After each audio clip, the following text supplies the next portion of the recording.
Every once in a while I stumble across a game which excites me and lets me showcase something really cool to you guys, the audience. And with the space of shooters and the space generally in gaming right now being pretty boring, I was really excited when this came to my desk and really excited to check out this new game, Due Process.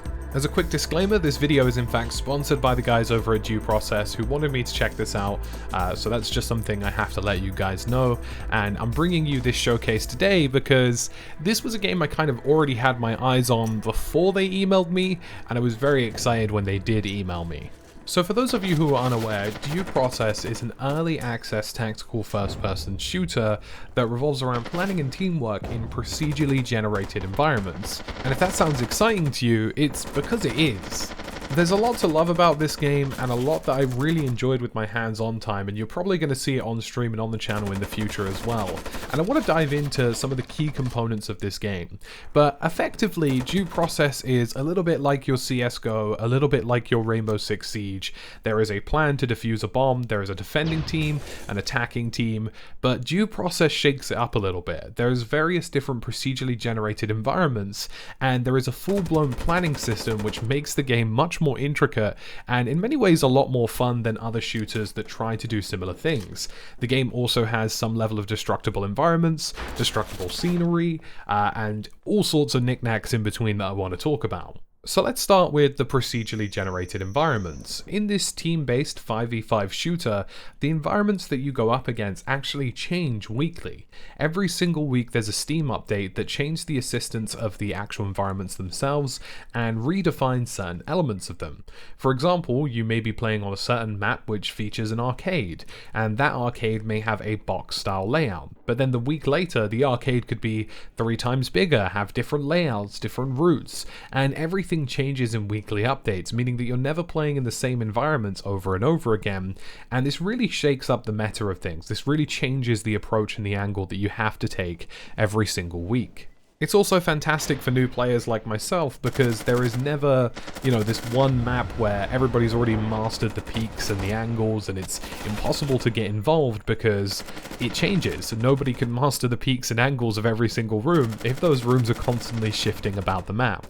It's a really awesome feature set that I think definitely puts this game apart from other shooters, and it gets even better when you look at the overall planning system.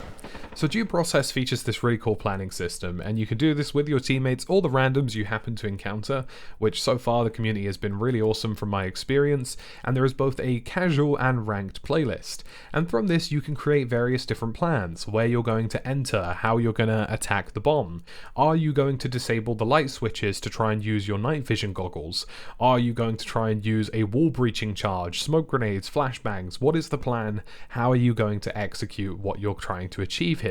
And on the defensive side, of course, it's where am I going to throw down my barbed wire? Do I need some road flares just in case they manage to take out the lights? Can I use a Molotov cocktail on this door? And there are various different other elements in between, such as door switches. Some of them have like bulletproof armor on the windows that you can turn the windows up and down on.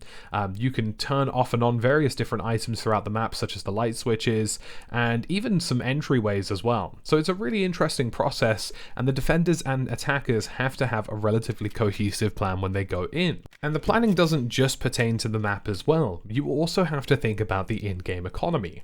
For example, the attackers and defenders both have an arsenal of weapons they can select in their 3 given attacking and defending rounds. But these weapons don't get saved if you die. So if you're an attacker and you happen to lose your night vision goggles in the first round because you get executed by a defender, and the next round your teammates decide to switch off the lights, then you as an attacker are going to be in a little bit of trouble. And there's a full in-game economy system here where resources are finite within the 3 given rounds of attacking and defending, and once you switch over, those resources reset. But it's really interesting because you have to make certain decisions, like can we use a wall breach charge this round? If we get that wrong this round, we won't have that charge for the next one.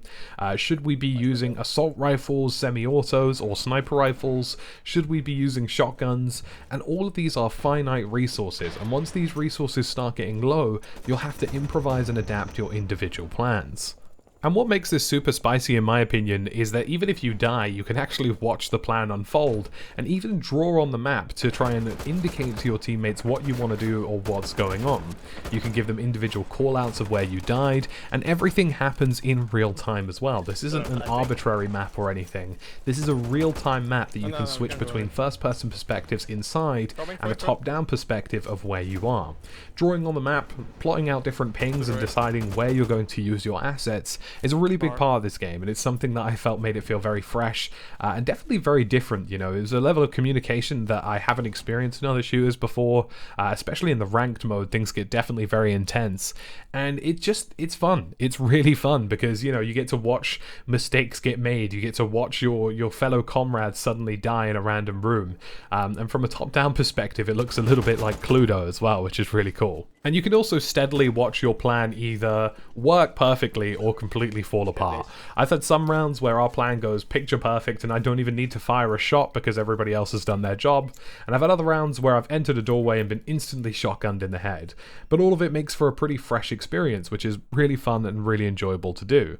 The weapon arsenals are also a little bit different as well. For example, the defenders happen to have more high fire rate SMGs that are hard to control and close range shotguns, and the attackers tend to have a few more semi-autos and a few more long range weapons to try and plan their approach a bit more methodically. Honestly, this has been a lot of fun to play, and there's some other bits and pieces as well that I think really tie together the experience. For example, destructive environments is really great. Not only can you wall charge certain areas, but you can actually get bullet penetration through the vast majority of surfaces that aren't completely solid.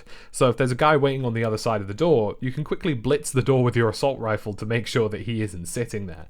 And all of that makes for a really interesting experience, and I think for me as well, the artistic style is a lot of fun here as well. The game runs really well, and I had pretty great FPS throughout the experience, but just the artistic style of it all really is something that I found eye-capturing, and something that actually just appealed to me. You know, I'm definitely down for realistic, gritty-looking tactical shooters, but I think this different artistic approach was a lot of fun, and I really liked how the characters looked, and you will actually be able to customize them completely in the future as well. So overall, it's a really great core concept and really great game in execution. It's a lot of fun with friends, it's a lot of fun with randoms, and it's great seeing games just come together or completely collapse in front of you, especially with the really cool art style, the planning, and the procedural generation of individual maps that just makes things fresh every single time you go in, and fresh in a messy kind of way as well. You know, you never know when you might get jumped on or have the drop on somebody that you just weren't expecting.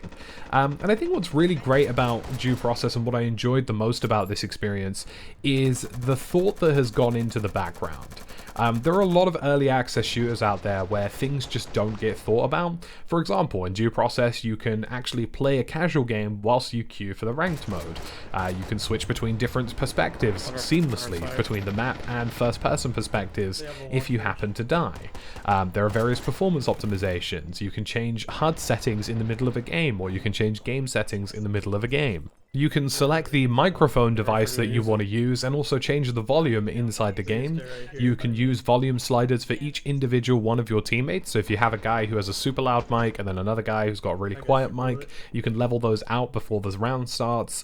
And it's just lots of really key thought processes like that that make the game just feel more holistic. You know, I can sit in a casual game and wait for my ranked game.